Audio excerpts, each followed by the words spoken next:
السلام عليكم ورحمة الله.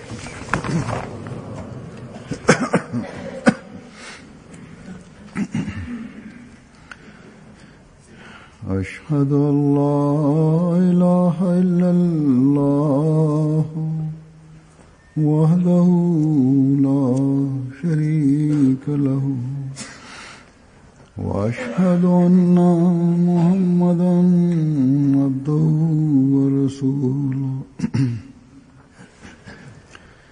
أما بعد فأعوذ بالله من الشيطان الرجيم بسم الله الرحمن الرحيم الحمد لله رب العالمين الرحمن الرحيم مالك يوم الدين إياك نعبد وإياك نستعين اهدنا الصراط المستقيم صراط الذين أنعمت عليهم غير المغضوب عليهم ولا الضالين. يا أيها الذين آمنوا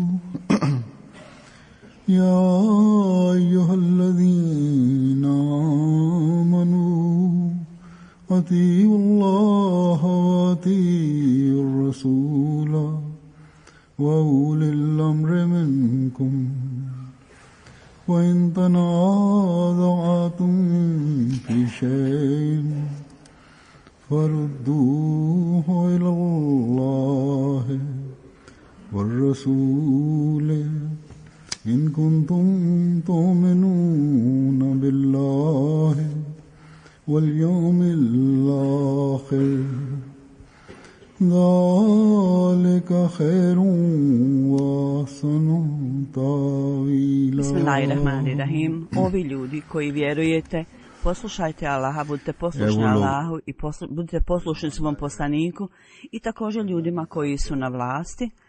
Ako se ne slažete ili imate sukob ili neslaganje oko nečega ili sa osobom zapravo koja je na vlasti, onda se okrenite Allahu i njegovom poslaniku. Ako zaista vjerujete u Allaha i sudnji dan, ovo je vrlo dobra mogućnost i dobro kao rezultat. U ovom ajetu Huzur kaže u pogledu istinskog vjernika, Allah Đelešanhu je spomenuo kao stvar principa da uvijek treba da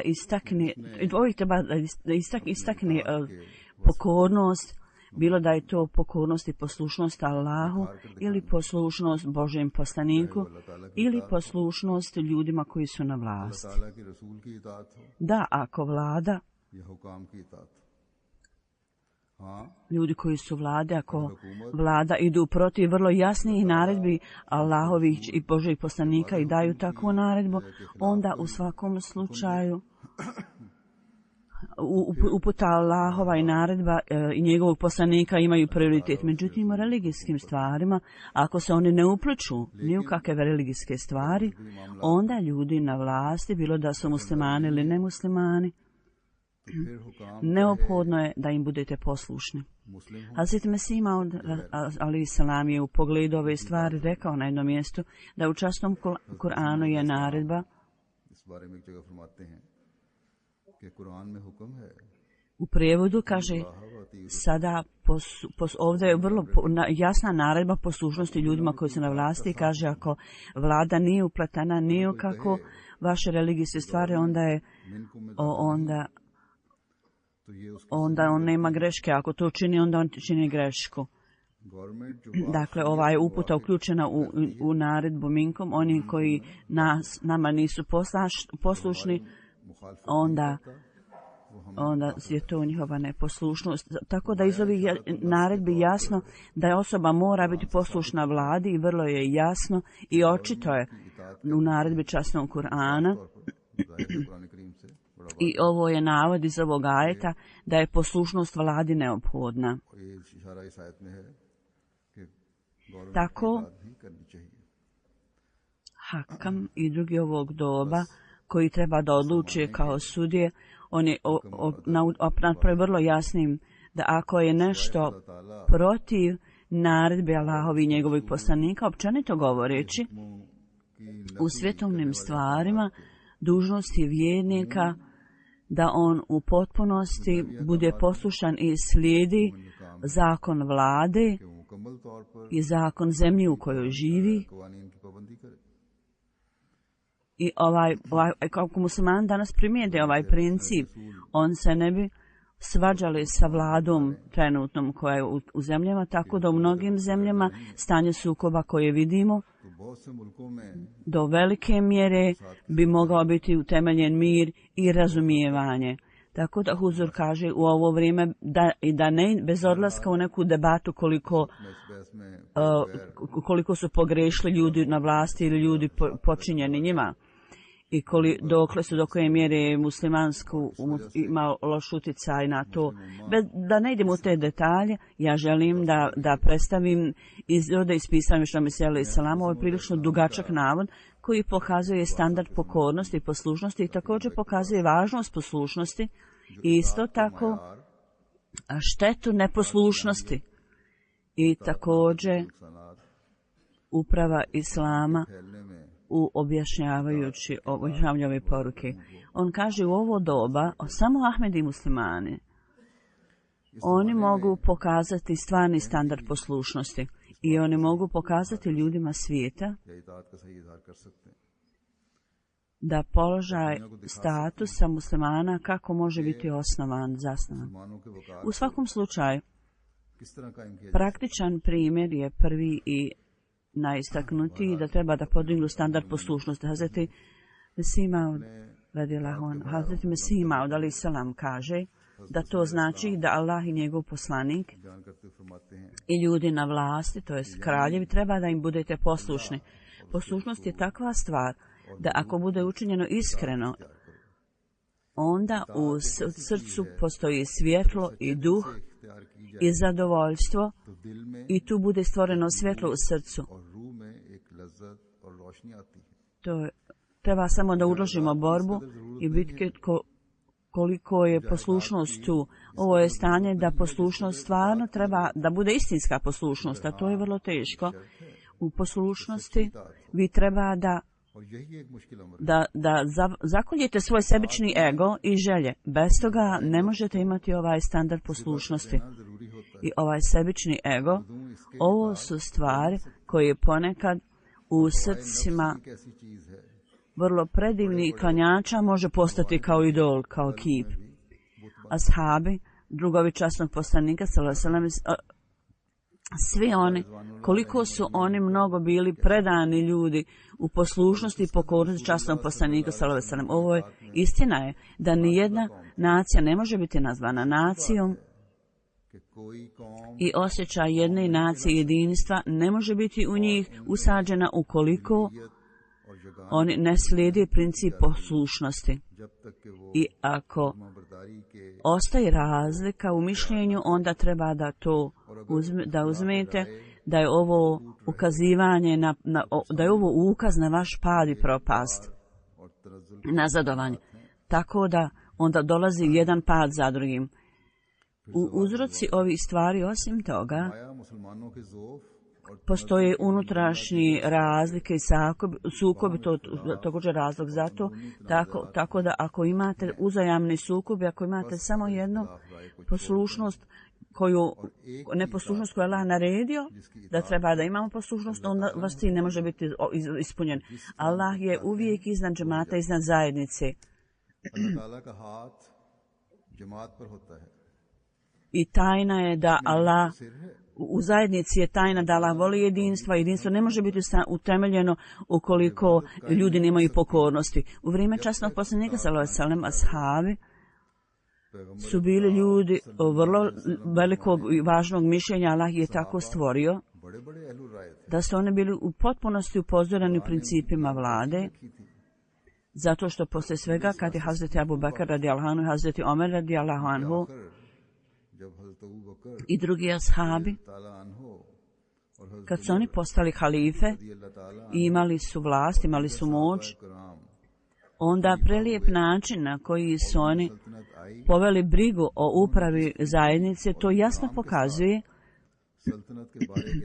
da su oni imali ogromnu sposobnost da budu ljudi od važnog mišljenja. Međutim, časni poslanik sallallahu alejhi ve sellem u prisustvu njega, ovo je bilo njihovo stanje, da što god je on rekao, svi oni su napustili svoje lično mišljenje i smatrali su ga beznačajnim u poređenju sa onim što je časni poslanik rekao. I što god je on rekao, oni su uvijek to uzeli kao stvar vrijednu pokornosti i poslušnosti. Stanje njihovog gubljenja poslušnosti, u tom stanju oni su uvijek tražili od Allaha oprost i uzimali su, kad uzimaju abdest i tražili od Allaha oprost, jer da ovaj element nepokornosti i nije bio tamo. Međutim, svako, kad ljudi daju prednost svom mišljenju, onda ne mogu ljudi postići visok položaj, ne bi ni ovi ashabi mogli postići da nisu bili visoko stepena poslušnosti.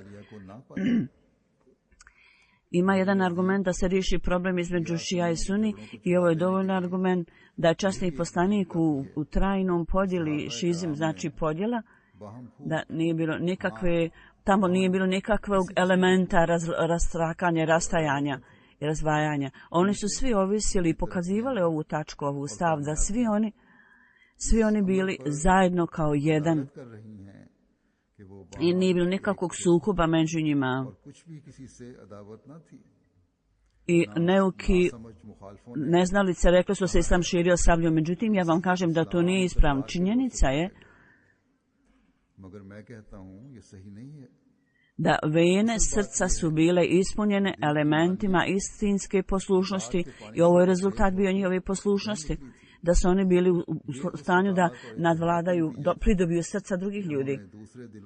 Ja imam ovo vjerovanje da ta sablja koja se mora nositi i podići, to je bilo samo u samoodbrani i samozaštitu. Inače da oni nisu izvukli sablju, podigli sablju, čak i onda bi pridobili cijeli svijet samo o svojim ustima i jezikom. On kaže, ovo je jedan persijska poema, Huzur sada navodi, i kaže da sve što dolazi iz srca, onda nema sumnje da to utječe na srce. Ono što dolazi iz srca utječe na srce. I on kaže, ovi ljudi, oni su prihvatili istinu i stvarnost i iskreno to vjeruju. I nema nikakve formalnosti u tome i nema pokazivanja. Njihova istinitost je bila razlog njegovog uspjeha. Ovo je stvar istine da ovi ljudi uvijek koriste sablju istine. Časni poslanik sallallahu alejhi ve sellem, što je bilo prekriveno svjetlom Allahovim, u prividnoj ljepoti i privlačnosti, jako je bilo privlačnosti u tome i to je privlačilo srca ljudi. I onda njegova zajednica je također pokazala tako prekrasne primjere poslušnosti i njihova ustrajnost, čvrstina su bili kao čudo. Da kogod ih je vidio, automatski bi bili privučeni njima. I ovaj primjer koji su oni pokazali, i oni neprestano pokazuju tu stalnost. To je čudo da svi ovi ljudi koji bi ih vidjeli bili su privučeni k njima. Tako ashabi, potreba je da budemo tako jedinstveni kao što su i ashabi bili jedinstveni. Jer ova zajednica koju je obećani Mesija osnovao, on je uključio ovu zajednicu među ashabi i zajednicu časnog poslanika koji je časni poslanik stvorio. I napredak džemata će uvijek biti kroz spomenuti primjer ovih ljudi. Zbog toga vi sebe pripisujete i vezujete s obećanim Mesijom alejhi selam i želite da budete nazvani i da budete kao ashabi časnog poslanika alejhi selam. Zato ako ljubav i naklonost je prisutna, tako da morate onda biti kao oni. Tako da u svakoj stvari trebate postići iste odlike kao što su ashabi imali. Dakle, u ovom jednom isječku uzor kaže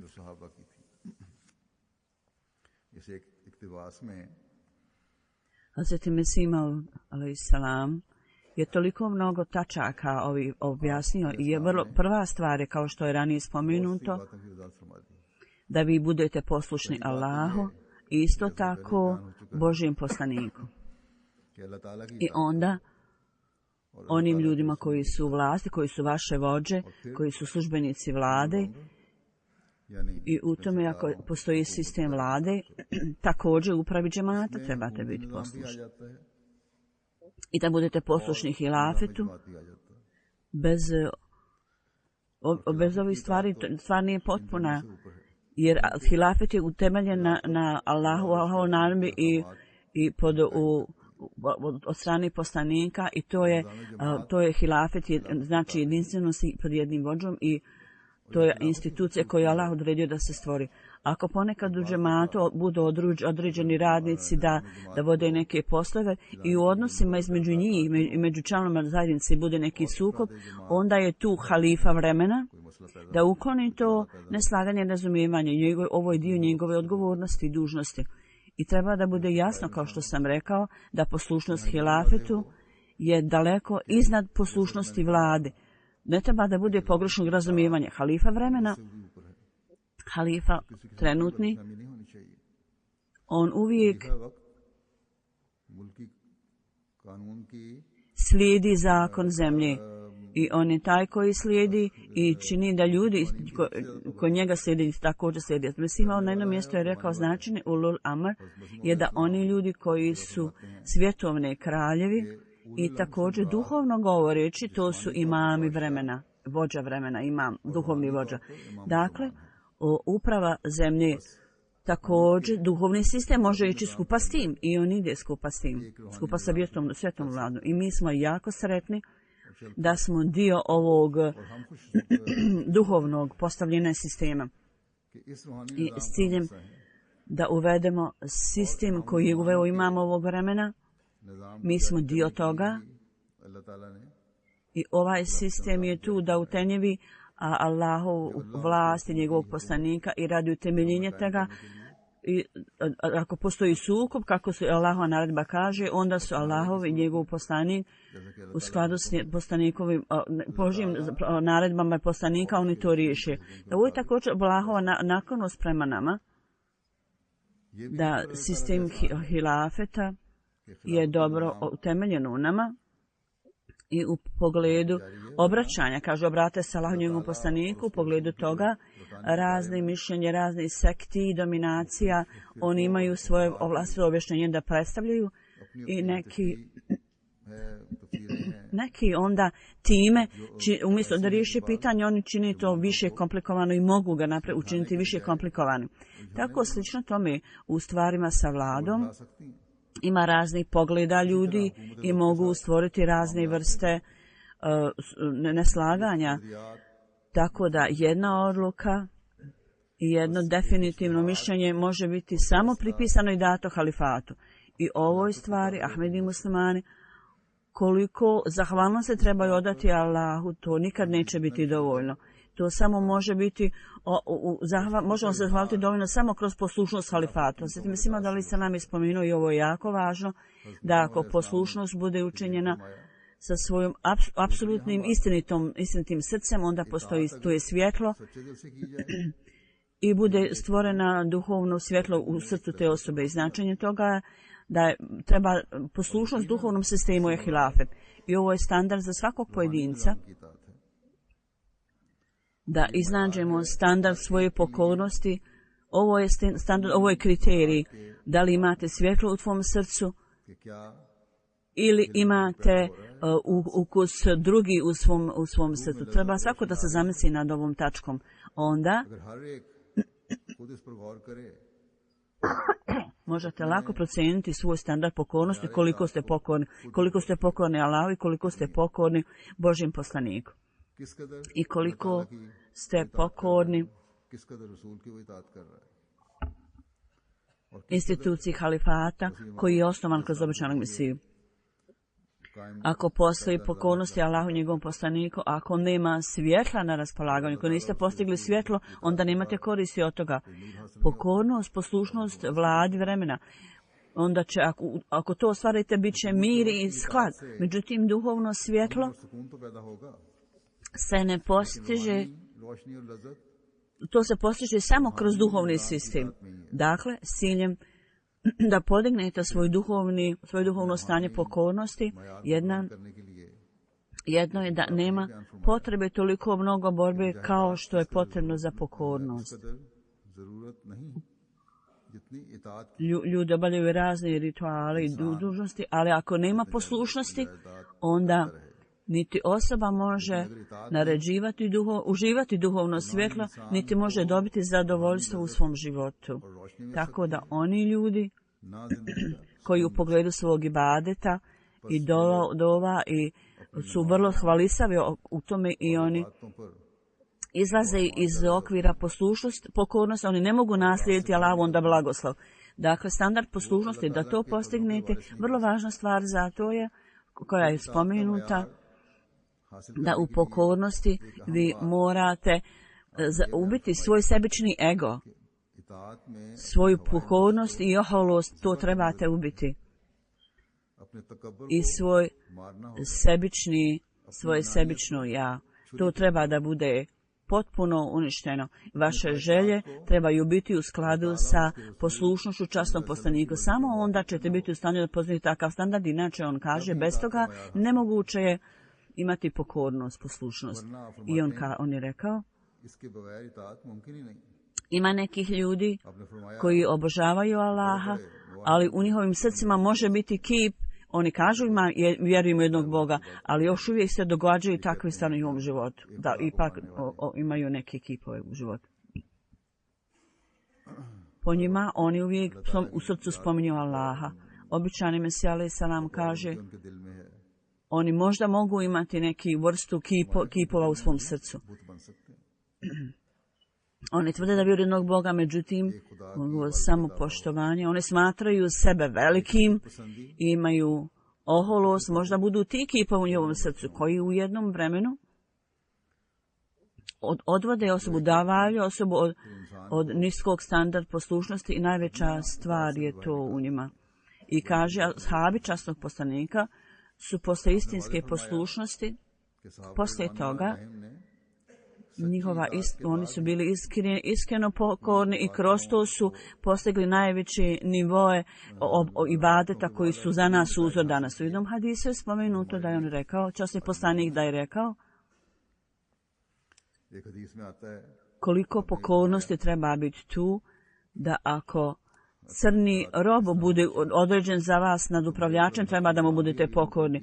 Čak iako mala glava, znači nesposoban vođa bude određen, vi treba da mu budete poslušni. Čak ako ima neki defekt, neka mahana, mentalno govoreći, vi još uvijek ipak treba da mu budete poslušni, da budete pokorni. Nacionalni napredak je povezan sa poslušnošću. I obično Mesija alejhi selam je rekao, nijedna nacija ne može biti nazvana nacijom ako oni nemaju ovaj osjećaj časti za svoju naciju i ukoliko ne posvoje principe poslušnosti. Tako da slijedjenje ovog principa je tajna uspjeha. Časni poslanik sallallahu alejhi ve sellem je on je također spomenuo da napredak je dok ostajete unutar zajednice i da slušate stvari o kojima govori imam ovog doba i poslušnosti. Bez toga ne možete dobiti nikakav napredak. Danas ovaj princip, ako su muslimani u stanju da razumiju ovaj princip, onda će oni postati tako velika moć da ni jedna druga moć u svijetu neće moći da se nadmeći s njima. Međutim, mi koji sebe nazivamo Ahmedi muslimanima, Mi moramo postići ove standarde potpune pokornosti. Mi to moramo postići. Pokornost, poslušnost, neophodno je za duhovne znakove, za duhovne zajednice. Allah je spomenuo za njihov dobar kraj. On je spomenuo da je to nešto dobro za njihov kraj. To je najbolje za njih. Kad budu poslušni, njihov kraj će biti dobar i to će dovesti do duhovne revolucije. Međutim, u svjetovnim stvarima mi također vidimo da duh pokornosti, kako to pokazuje u rezultatu, kako pokazuje divne stvari. Kako vidimo u historiji, rečeno je da je on u jedno vrijeme neki osvajač uzeo Francusku, osvojio Francusku i ona je spuštala se sa svoje visine niže stanje i stanje zemlje postajalo je sve gore. I Napoleon je rekao svom narodu, ukoliko ne budete podijeljeni i ne budete imali podjele međusobno, ne možete biti uspješni. Međutim, ako stvorite, ja mislim da je ovdje pogrešeno, ako budete podijeljeni, nećete imati uspjeha, ako budete ujedinjeni, onda ćete postići uspjeh i pobjedu.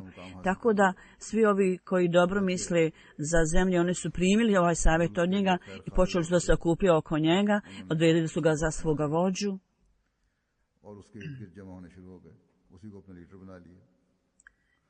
I oni su pokazali dobar primjer pokornosti i poslušnosti. Stvorili su takav duh da su došli oko njega, okupili se i slijedili sve što je on rekao. Zapravo kažu da su oni pokazali takav primjer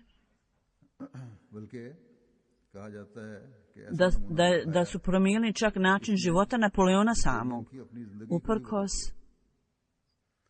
kad je on govorio o poslušnosti, međutim kad je vidio pokornost u praksi, on je također obličio svoj život promijenio. Došlo je vrijeme da poslije velike bitke Napoleon je izgubio bitku i bio je zarobljen na nekom ostrvu. Tamo, poslije nekog vremena, uz pomoć nekih ljudi, on je stekao slobodu, bio oslobođen. I došla je na glavnu obalu Francuske. U to vrijeme u Francuskoj je nova vlada bila osnovana i novi sistem uspostavljen. Kralj, on je pozvao svećenike i kroz njih, kroz generale i službenike i članove armije. On je uzeo zavjet od njih dok je uzeo u ruku Bibliju i tražio od njih zavjet pokornosti.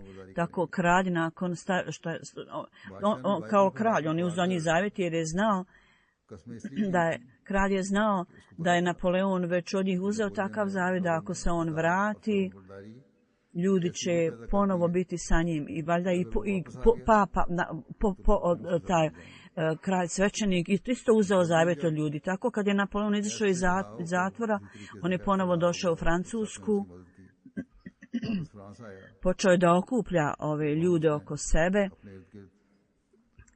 općenito iz masa, iz običnih ljudi i drugih obrazovanih ljudi na položajima. Oni nisu bili vrlo iskusni ratnici, nisu imali mnogo oružja. U svakom slučaju, kad je kralj saznao o tome, onda je poslao jednog generala sa vojskom i naredio da jednostavno ga unište, da ga ubiju, da Napoleona ubiju. I slučajno su se sukobili nas s drugim na jednom mjestu gdje je bio vrlo uzak prolaz, gdje je samo nekoliko ljudi moglo da prođe rame uz rame. Oni su tražili od Napoleona da istupi, da dođe naprijed. Kad je on došao naprijed, međutim vojska ove vlade koje je poslao kralj, napali su ih, pucali su u njih i drugi ljudi su također bili suočeni s tim. Poslije toga vojnici su rekli, nema mogućnosti da mi idemo naprijed, jer prolaz je jako uzak i nema nekakvog drugog puta da mi prođemo. I također su rekli, mi smo dali zakletvu na Bibliji da ćemo mi znači dali su i vlade zakletvu da ćemo sada voditi bitku protiv vojnika Napoleona. Znači nije Napoleon uzeo zakletvu, nego je King uzeo zakletvu od njih i onda oni nisu htjeli da napadnu Napoleona. Tako da onda je Napoleon, ove vojnici vlade, zato što su oni već u duhu svom imali osjećaj duh poslušnosti. I on je rekao ovim vojnicima koji su bili sa njim, i kad su bili u ovom prolazu, on je rekao idite i recite im, pitajte im. Napoleon je rekao da nas puste da prođemo. Tražite oni da nas puste. Oni su rekli, ne, mi smo se sada zakleli na odanost vladi, kralju, mi ne možemo popustiti sada Napoleonu. Napoleonom nije vjerovao zašto ovi ljudi sada ne slušaju moju naredbu kao što su bili prije pokorni. Jer ja sam taj koji je stvorio duh pokornosti i poslušnosti među ovim ljudima, kod ovih ljudi. U ovim ljudima. Kako je onda moguće da oni onda pucaju na ove ljude koji su sa mnom? Tako da još ljudi bilo tu ubijeno i konačno je Napoleon lično otišao ovim ljudima da vidi zašto ovi ljudi ne prihvataju mene. Pitao se kad je tamo otišao, rekao ja sam Napoleon. I ja vam govorim da nas pustite da prođemo. Tako da onda su službenici vlade rekli, ti su dani prošli, mi smo sada dali zavjet da budu odanosti novoj vladi. Napoleon je bio u pravu da je on taj koji im je dao pouku poslušnosti. I ovu pouku vi ljudi neće uskoro tako zaboraviti. Onda je Napoleon rekao, moja vojska mora da ide u svakom slučaju. Ako ste vi zaboravili pouku koju sam vas ja poučio, pouku pokornosti, onda ja stojim pred vama.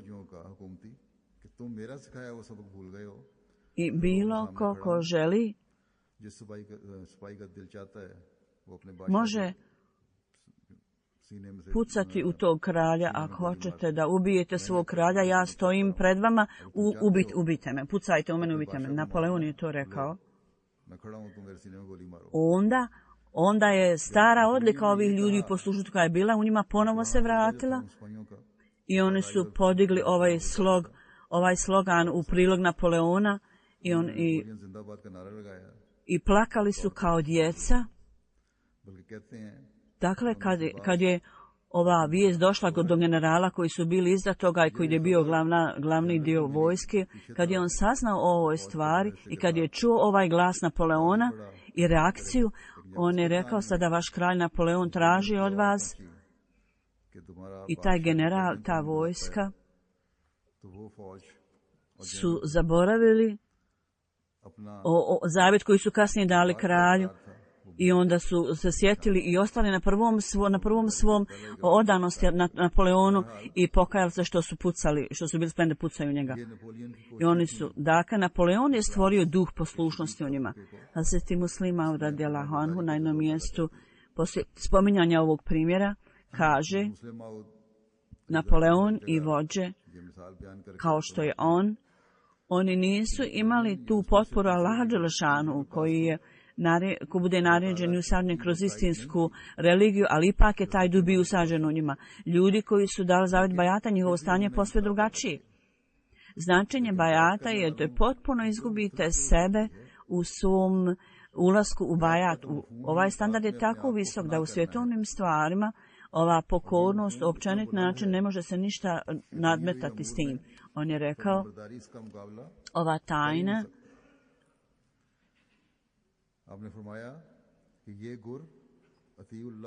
je data, ovaj princip, ovdje postoji jedan princip, da ako ljudi ne budu slijedili ovaj princip, ne mogu uopšte uspjeti. Tako, Hazreti Mesih Maud alejhi selam, njegov govor, njegove naredbe, izreke, uvijek morate imati na umu cilj da postanete nacije, morate imati jedinstvenost u pokornosti. Ovo je neophodno. Bez toga počinje degradacija i pod. To je jedini put onda koji ostaje ako ne budete poslušni. Časni Kur'an i također nama dobro objasne ovu tačku da Allah dželešanu kaže u prijevodu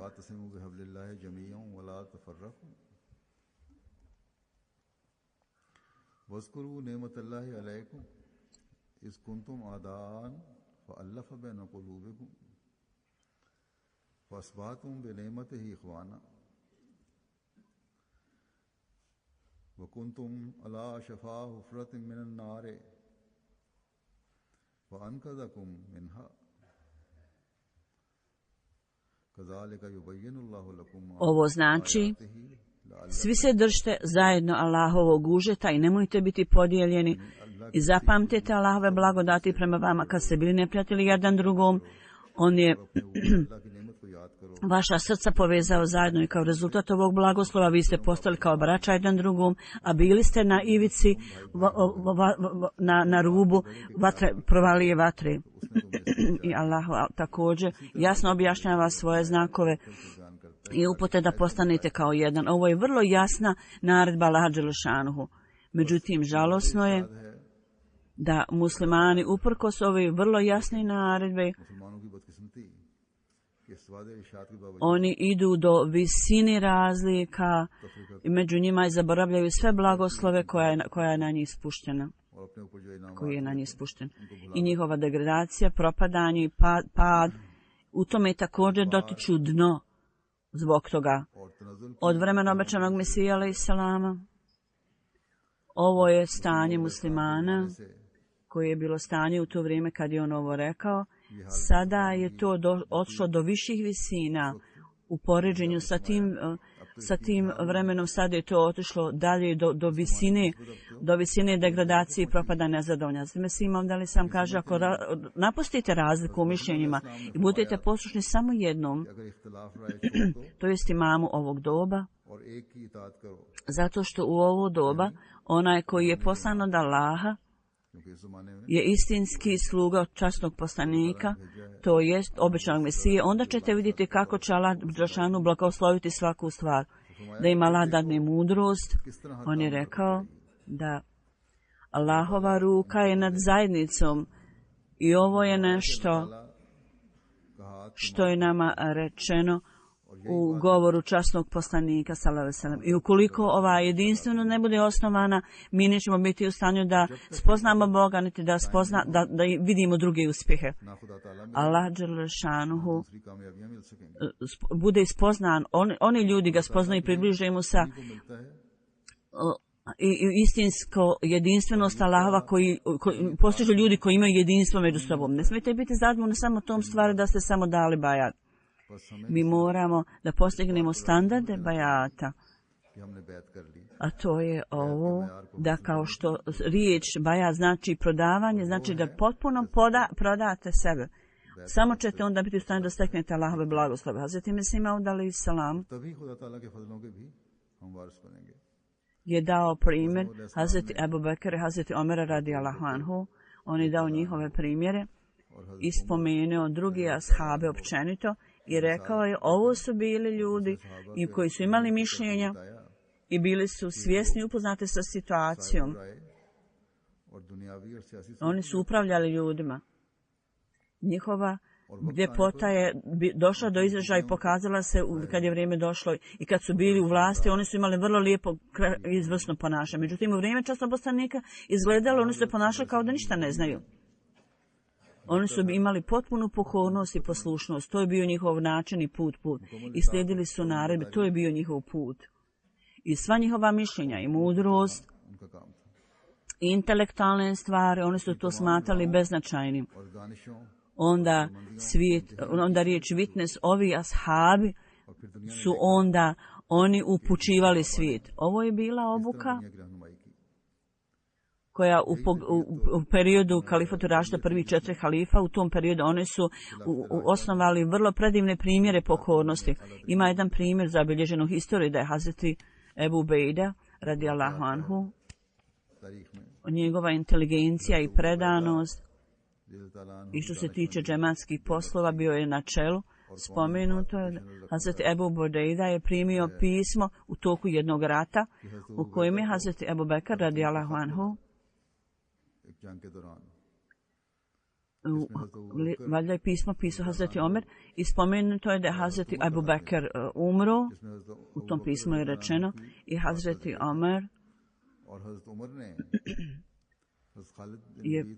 je otpustio Halid bin Velida i Hazreti ovaj drugi je postao komandant vojske.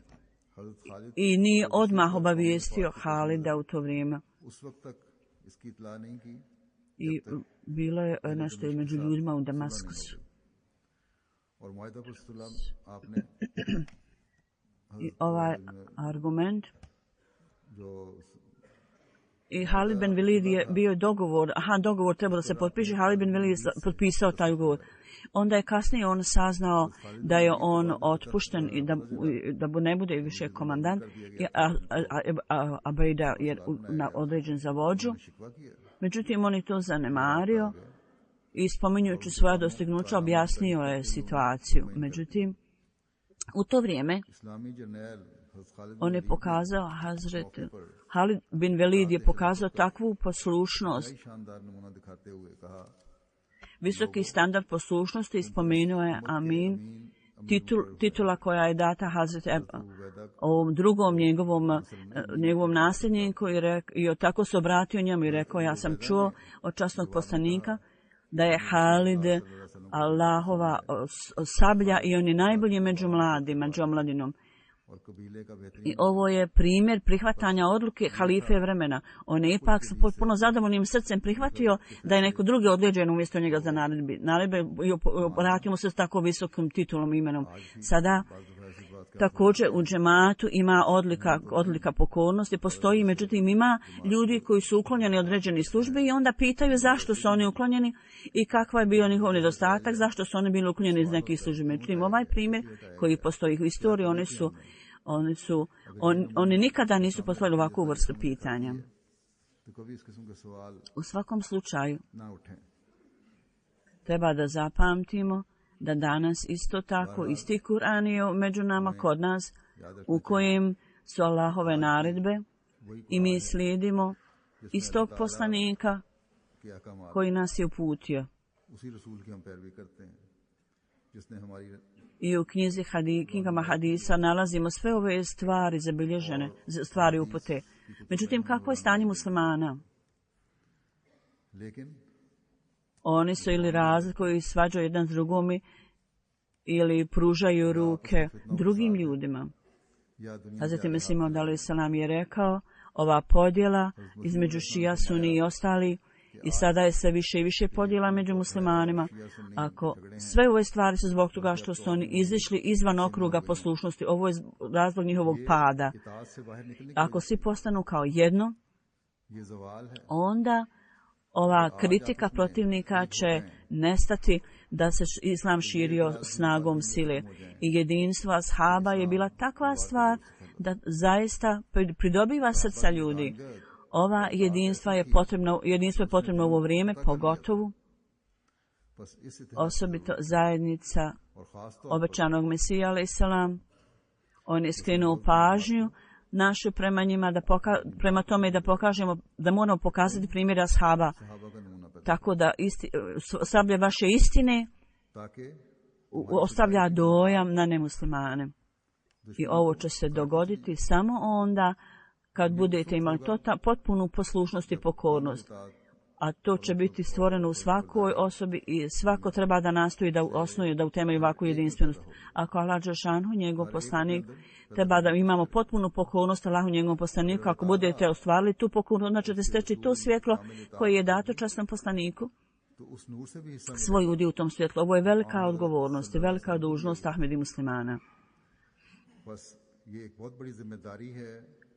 Da nakon što uđete u zavjet bajata na ruci obećanog Mesija alejhi selama, morate pokazati takve primjere i morate slijediti i pokazati takav primjer koji će privući pažnju ljudi. I ovo je sredstvo kroz koje možemo pridobiti srca ljudi. I ovo je stvar kroz koju možemo cijelo čovječanstvo donijeti pred stope časnog poslanika sallallahu alejhi ve sellem. I također možemo uputiti ljude kroz ovaj princip. I kroz ovo mi možemo otkloniti neslogu u svijetu. I kao što sam rekao, Sve ove naredbe su nama na raspolaganju u časnom Kur'anu koji treba da se slijedi i mi treba da postupamo u skladu s tim. Imamo plemeniti primjer časnog poslanika sallallahu alejhi ve sellem koji nam je dostupno, sve je zabilježeno i na nama je obaveza da to slijedimo. I među nama duhovni sistem vodstva osnovan koji uvijek skreće našu pažnju na Allahove naredbe i naredbe njegovog poslanika. Dakle, nema nikakve potrebe ni razloga da ne smije biti, mora biti jasna razlika između nas i drugih ljudi, da nas Allah dželešanu sposobi da tako činimo u skladu sa njegovim savjetima i naredbama i ona očekivanja koji Hazreti Mesih Maud a.s. izrazio i da očekuje od nas da to uvijek budemo u stanju da to ispunimo i da dođemo do tog standarda.